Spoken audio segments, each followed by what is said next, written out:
पतिं सुरगुरुं वन्दे जगत्कारणं वन्दे पन्नगभूषणं मृगधरं वन्दे पशूनां पतिं वन्दे सूर्यशशाङ्कवलिनयनं वन्दे मुकुन्दप्रियं वन्दे भक्तजनाश्रयं च वरदं वन्दे शिवं शङ्करम् ॐ मृत्युञ्जयाय रुद्राय नीलकण्ठाय शम्भवे अमृतेशाय शर्वाय महादेवाय ते नमः।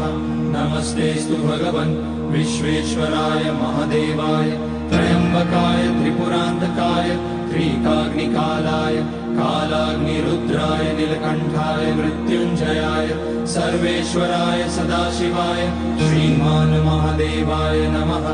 ॐ नमः शम्भवाय च मयोभवाय च नमः शङ्कराय च मयस्कराय च नमः।